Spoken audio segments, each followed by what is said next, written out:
네, 이번엔 미증시 전문가와 함께하는 시간 미증시 인사이트입니다. 오늘은 IM증권 도곡 WM센터 이화진 과장과 함께합니다. 어서 오십시오. 네, 안녕하세요. 네.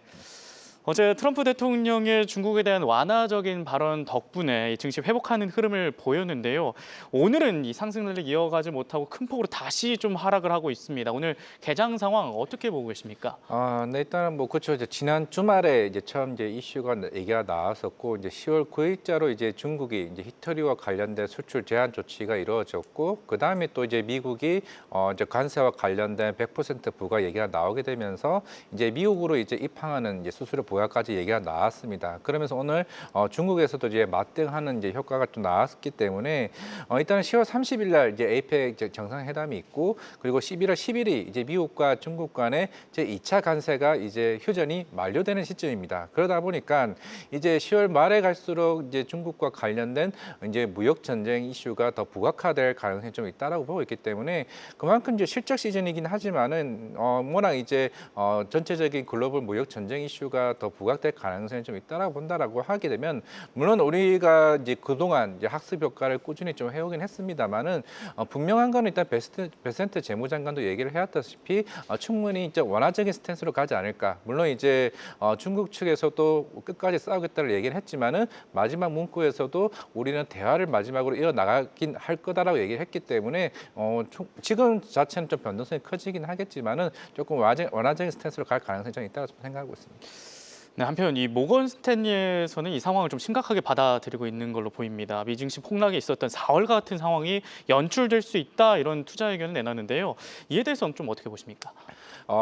이제 한 올해 초부터 이제 관세와 관련된 얘기가 꾸준히 좀 나왔었고, 이제 미국에서도 이제 올해 연말까지 이제 관세와 관련된 합의점을 좀 보여주고 있는 상황입니다. 물론 지금 미국은 이제 계속 꾸준히 이제 9월 달부터 FOMC를 통해서 이제 금리 인하를 본격화된 이제 시점인 상황이기 때문에, 물론 이제 아직까지 뭐 셧다운 관련된 지속되고 있긴 하겠지만은 이런 부채 한도나 실제로 무역 적자에 대한 이슈가 계속 지속될 가능성, 결국에는 중국이 좀 굉장히 중요한 조금 허들이라 좀 생각을 하고 있습니다. 중국의 협상이 어느 정도 잘 마무리가 되어져야 트럼프 대통령이 기존에 원했던 이제 무역 적자에 대한 회복도 할 수 있는 좀 측면이 좀 있는 상황이기 때문에 이게 어느 정도 해결돼야 되는 거고, 충분히 중국도 이 점을 충분히 알고 있는 좀 상황이기 때문에 이게 좀 중요하지 않을까 생각을 하고 있습니다. 네, 미중 무역 갈등 관련한 코멘트 남겨주셨습니다. 그럼 바로 첫 번째 이슈로 넘어가 보도록 하겠습니다. 네, 어제 브로드컴이 오픈 AI와 10기가와트 규모 맞춤형 AI 칩 계약을 하면서 주가가 급등했죠. 오픈 AI가 AI 모델 개발을 넘어서 AI 칩을 직접 만드는, 그러니까 AI 인프라까지 만드는 포부를 드러냈다. 뭐 이렇게 평가를 받고 있는데 오픈 AI 움직임 어떻게 평가하고 계십니까? 그렇죠. 지금 이제 오픈AI가 워낙 이제 오라클 관련 이슈도 있고, 뭐 브로드컴, 뭐 엔비디아, 이제 뭐 우리나라 뭐 삼성전자까지 얘기가 좀 나오긴 했습니다만은, 이번에 이제 브로드컴과 이제 계약했던 게 10기가 이제 와트 이제 기준이죠. 실제적으로 이런 AI 칩 컴퓨터 이제 컴퓨팅을 위한 이제 칩 개발 비용 자체만 하더라도 한 500조 원 이제 수준입니다. 그러다 보니까 이제 시장에서도 과연 이거를 개발할 수 있는 비용에 대한 자금 조달을 어떻게 할 것이냐 얘기도 좀 나오고는 있긴 하겠지만은, 이거는 이제 추후에 좀 이제 정도 생각을 해볼 문제라 좀 생각하고 있는데, 대신에 이제 브로드컴은 이번 계약건으로 인해서 실제적으로 이제 1,000억 달러에 대한 매출이 인식이 되는 과정이 있습니다. 그러면서 오늘 뭐 시티그룹에서도 목표가 상향 리포트가 나왔던 만큼 이게 단순하게 이제 오픈 AI 수준에서 이제 그칠 게 아니라 추가적인 계약들이 좀 나올 가능성이 좀 있다라고 봤을 때는 일단은 좀 긍정적으로 좀 보시는 게 낫지 않을까 생각을 하고 있습니다. 네.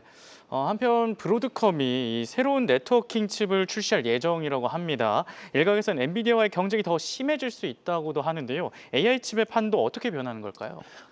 최근에 이제 엔비디아도 이제 AMD가 이제 본격적으로 이제 오픈 AI와 계약을 맺으면서 이제 한 말이 있죠. 물론 이제 우리도 그동안 이제 AI 칩을 만드는 회사이긴 하겠지만은, 우리는 통틀어서 이제 소프트웨어 이제 플랫폼 업체라고 얘기를 해왔습니다. 물론 이제 AMD도 마찬가지겠고, 이제 브로드컴도 기존에 이제 AI칩과 같은 이제 맞춤형 이제 모델들을 여러 빅테크 업체들과 이제 맞춰 왔었고, 그동안 이제 범용 이제 메모리 칩 단계에서 맞춤형식으로 점차적으로 확대해 나가고 있고, 물론 이제 메타도 마찬가지고 아마존 웹 서비스도 마찬가지고 메타도 본격적으로 자체 칩을 생산하는 회사들이 하나둘씩 이제 늘어나다 보니까 이제 물론 엔비디아도 이제 ASIC 반도체를 준비 중에 있는 상황이는 맞습니다. 그러면서 이제 브로드컴이 이제 향후에 이제 차세대 AI 칩 쪽에 대한 수요가 더 커질 수 있다는 측면에서는 분명히 위협이 될 수는 있긴 하겠지만은 결국 지금 시장 자체는 실제적으로 시장 자체가 성장이 시장 규모가 커지는 좀 단계이기 때문에 브로드컴이 시장 규모가 커진다고 해서 이제 뭐 엔비디아에 대한 뭐 성장이 축이 무너지냐 그 정도는 아직까지는 아니라고 생각하고 있습니다. 실제적으로 28년도까지 AI 성장은 계속 지속될 가능성이 좀 있다라고 본다라고 하게 되면은 지금은 이제 두 회사에 대한 긍정적인 모멘텀으로 좀 봐야 되지 않나라는 생각을 하고 있습니다. 네. 그런데 오픈 AI도 그렇지만 오라클 클라우드도 AMD 칩을 선택하는 소식이 개장 전에 있었습니다. 이렇게 기업들이 AI 칩을 다각화하는 이유 무엇이라고 보십니까? 결국에는 생산성과 관련된 이제 타이트한 이제 수요라고 좀 생각을 하고 있습니다. 그만큼 이제 엔비디아도 마찬가지겠고 이번 오픈 AI가 이제 샘 알트만이 한국에 오면서 이제 삼성전자와 SK하이닉스 부탁을 한 게 월 80만 장에 대한 웨이퍼를 주문을 했죠. 그만큼 이제 여러 빅테크 업체들에게 우리가 가지고 있는 이제 AI를 모델들을 제공을 해줘야 되는데 실제적으로 그 메모리를 받아들일 수 있는 현상이 안 되는 상황이기 때문에 우리는 엔비디아도 있긴 하겠지만은 이제 AMD까지도 써야 되는 좀 상황이 온 거죠. 물론 아까 앞에서 얘기했던 것처럼 MI 450 칩에 한 5만 개 정도가 얘기가 나오긴 한데는 결국에는 이제 여러 업체들이 빠르게 이제 이 물량을 확보하기 위해서는 당분간 AMD와 아니면은 엔비디아 쪽으로 이제 수요가 더 커지는 좀 상황으로 갈 것 같습니다. 네. 지금까지 IM증권 도곡 WM 센터 이화진 과장과 함께했습니다. 도움 말씀 고맙습니다. 감사합니다.